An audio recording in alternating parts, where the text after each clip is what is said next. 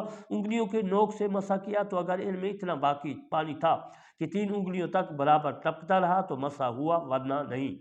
موزے کی نوک کے پاس کچھ جگہ خالی ہے کہ وہاں پاؤں کا کوئی حصہ نہیں، اس خالی جگہ کا مسح کیا تو مسح نہ ہوا، اور اگر یہ تکلیف وہاں تک انگلیوں تک پہنچ جائے، یعنی تکلف وہاں تک انگلیوں تک پہنچ جائے، اب مسح کیا تو ہو گیا مگر جب وہاں سے پاؤں ہٹے گا فوراً مسح جاتا رہے گا۔ مسح میں نہ نیت ضروری ہے نہ 3 بار کرنا سنت، 1 بار کر لینا کافی ہے۔ موزے پر پینتا پہنا اور اسے پینتا پر مسح کرنا، تو اگر موزے تک تری پہنچ گئی تو مسح ہو گیا ورنہ مسح نہیں ہوگا۔ موزے پہن کر شبنم میں چلا یا کسی ایسی چیز پانی پر یا اس پر پانی گر گیا یا منہ کی بوندیں پڑی اور جس جگہ مسح کیا جاتا ہے بقدر 3 انگلی کے تر ہو گیا تو مسح ہو گیا، ہاتھ پھیرنے کی بھی حاجت نہیں ہے۔ انگریزی بوٹ جوتے پر مسح جائز ہے اگر ٹخنے اس سے چھپے ہوں۔ امامہ اور برقع اور نقاب اور داستانوں پر مسح جائز نہیں ہے۔